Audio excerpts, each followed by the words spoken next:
मेरे शिव जी का कोई द्रोही नहीं है, मेरे भोलेनाथ का कोई दुश्मन ही नहीं है।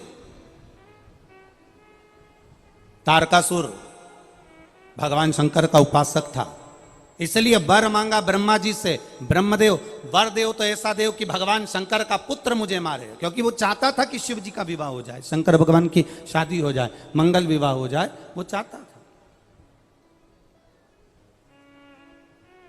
भस्मासुर शिव जी का बहुत बहुत बड़ा उपासक, बहुत बड़ा उपासक, जो शंकर भगवान के लिए सब कुछ करने को तैयार है। ऐसी तप साधना, ऐसी तप साधना भस्मासुर अपने, इतनी तप साधना भस्मासुर ने करी, इतनी तप साधना करी तो किसी ने कह दिया कि देवाधिदेव महादेव कैसे प्रसन्न होते हैं। शंकर जी को रिझाने में लग गया, शिव जी प्रसन्न हो गए। मांग तुझे क्या चाहिए, आप बस मैं आपको याद करूं और आप आ जाएं। शंकर भगवान ने कहा जब तू मुझे भस्म चढ़ाएगा मैं दौड़ कर तेरे पास में आऊंगा। भस्मासुर ने नियम बनाया, मुर्दे की भस्म लाता था, भोलेनाथ जी को चढ़ा देता था, शंकर भगवान प्रसन्न होकर प्रकट हो जाते थे। अब भस्म रोज रोज कोई मुर्दे मिल रहे हैं क्या? अब भस्म कहां से लाए? चढ़ाते चढ़ाते 2, 4, 6 महीने निकल गए। एक दिन मुर्दे की भस्म ढूंढने के लिए, मुर्दे की भस्म को पाने के लिए, ढूंढने के लिए सब जगह गया भस्मासुर, पर भस्म नहीं मिली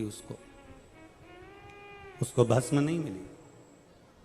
आखिरी में पत्नी ने देखा कि पति ने अपने कमरे में बहुत सारी लकड़ियां जमा ली है, बहुत सारी लकड़ी उसने अपने कक्ष में जमा रखी है।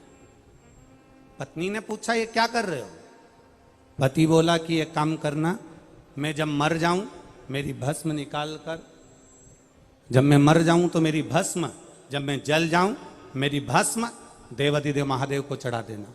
पत्नी कहती है तुम काय को मर रहे हो? मैं तुम्हारी अर्धांगिनी हूं, मैं तुम्हारी पत्नी हूं, मरना है तो मैं मरूंगी और मेरी भस्म उठाकर तुम महादेव को चढ़ा देना। पति ने कहा नहीं नहीं, मैं तुझे कैसे मार सकता हूं? पत्नी कह रही है तुम्हें मारने की जरूरत नहीं है, मैं खुद अपने प्राणों को त्याग देती हूं, मैं स्वयं अपने प्राणों को त्यागूंगी। मुझे मारने में कोई मर नहीं रही हूं, मैं अपने प्राणों को भगवान को समर्पित कर रही हूं। और पत्नी ने चारों तरफ लकड़ी लगाई और बस जलने के लिए तैयार हो रही थी। इतने में पत्नी ने अपने पति से कहा अपन दोनों को मरने से कोई मतलब नहीं है, अपन तो ना तुम मरो ना हम मरे। एक काम कर दो, शंकर भगवान की इतनी आराधना करो कि शिव जी प्रकट हो जाएं, और प्रकट हो जाएं। अब की बार जब महादेव आ जाएं तो उनसे कह देना साहब हम कहाँ से इतनी सारी मुर्दे की भस्म लेके आए, कब तक मुर्दा ढूंढेंगे, हमारी खुद की कंपनी तैयार करवा दो, ऐसा करो कि हमारी भस्म की फैक्ट्री डलवा दो। अब भोलेनाथ जी से ऐसा मांगना अच्छी बात है, हाँ हाँ मांग लो बस। तो पति ने पूछा भस्म की फैक्ट्री कैसी? पत्नी ने कहा शंकर भगवान से वर मांगना, जिसके ऊपर तुम हाथ रखो वो भस्म हो जाए, अपनी खुद की कंपनी तैयार हो जाएगी, जब चाहो जब भस्म तैयार, और ले जाकर महादेव को चढ़ा देना। अब इससे जोरदार बात क्या हो सकती है? शिव जी प्रसन्न हो गए, प्रकट हो गए, मांग तुझे क्या चाहिए? बस बाबा भस्म ढूंढने के लिए बहुत दूर दूर जाता हूँ, भस्म मुझे मिलती नहीं है, अब मैं करूँ तो करूँ क्या? आपको प्रसन्न करने के लिए भस्म चाहिए तो मेरी खुद की कंपनी चालू हो, मेरी खुद की फैक्ट्री चालू हो। कैसी फैक्ट्री? मैं जिस पर हाथ रखूँ वो भस्म हो जाए, बस ये वर दे दो। अब भोले तो भोले, उन्हें क्या मालूम था कि इसकी कंपनी का माल मुझसे तैयार करेगा? उनको क्या मालूम था? उन्होंने कहा तथास्तु।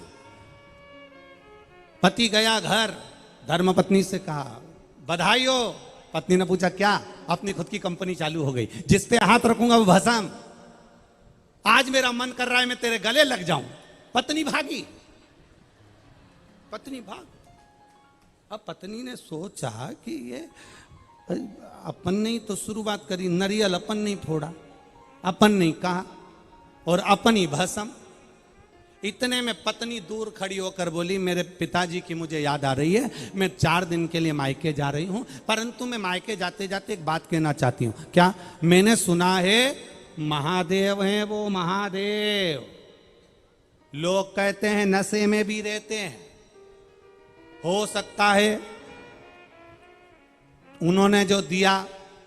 अब ऐसे तो बहुत सारे लोग आते हैं और आकर के जाते हैं, ये पुल बना दो, वो पुल बना दो, वो पुल बना देंगे, वो नाली बना देंगे, वो रोड बना देंगे, ये कर देंगे, वो कर देंगे। अब बन जाए तब कहना तो सरल है, बोलना तो सरल है। उनका नाम है महादेव, वो कह जरूर दिए हैं, पर मुझे नहीं लगता कि वो उनका आशीर्वाद तुम्हें फले। अच्छा, ऐसा भी होता है? हाँ, तो फिर मैं क्या करूं? जिन्होंने आशीर्वाद दिया है ना, अब भी जाओ और उनके ऊपर हाथ रख के देख लो, मालूम पड़ जाएगा। अब भी जाओ। अब भोलेनाथ जी कैलाश पर पहुंच गया भस्मासुर। भस्मासुर ने जाते से कहा हर हर महादेव। जब हर हर महादेव कहा, हर हर महादेव कहते से ही शिव जी ने पूछा क्या बात है भस्मासुर, कैसे आना हुआ? भस्मासुर कहते हैं प्रभु बस आपने जो वर दिया था ना, उसको मेरे को प्रैक्टिकल करके देखना है। क्या प्रैक्टिकल करना है? आपके ऊपर हाथ रख के देखना है। शंकर भगवान ने पार्वती से कहा मैं जा रहा भगवान नारायण के घर, तू ऐसा कर थोड़े दिन मायके घूम कर आ जा।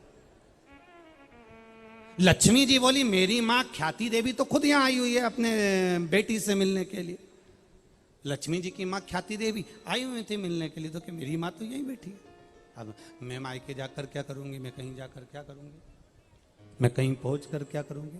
अब भोलेनाथ पार्वती जी वो से भगवान तुरंत बोले अरे पार्वती तुम मायके चले जाओ। पार्वती जी गई लक्ष्मी जी के घर, इधर भोलेनाथ जी चल दिए सीधे आगे नारायण के घर। और दोनों पार्वती और नारायण शिव दोनों नारायण के घर पर जाकर जब मिले, इधर दोनों ने एक साथ पुकार कर कर कहा कि प्रभु कुछ कृपा कीजिए, भस्मासुर आ रहा है। भगवान ने पूछा भस्मासुर कौन? तो कि मैंने उसको वर दे दिया है, जिसके ऊपर हाथ रखेगा वो भस्म हो जाएगा।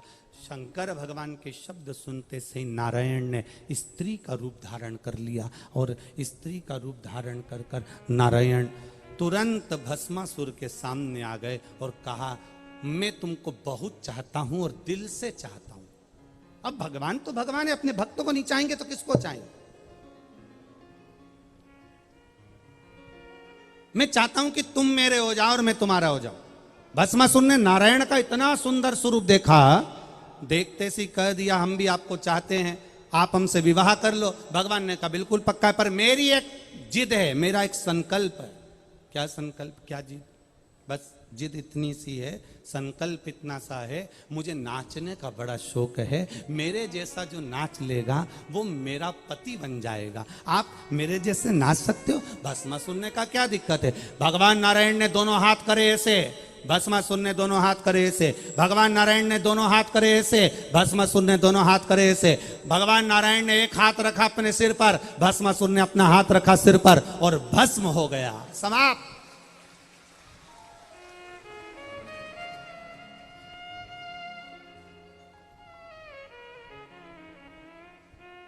शिव का ना कोई एक भी शत्रु, एक भी असुर, एक भी राक्षस शिव के द्रोही नहीं है, दुश्मन नहीं।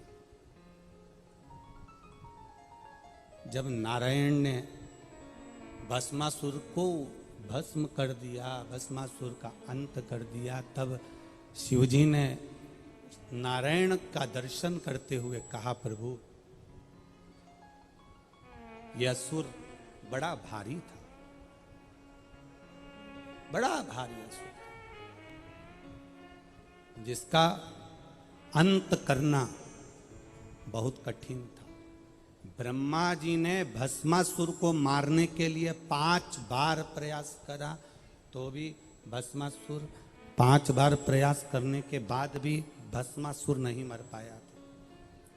तब शिव जी ने अपनी लीला रचना करी, नारायण ने अपनी लीला रचना करी और भस्मासुर का अंत किया।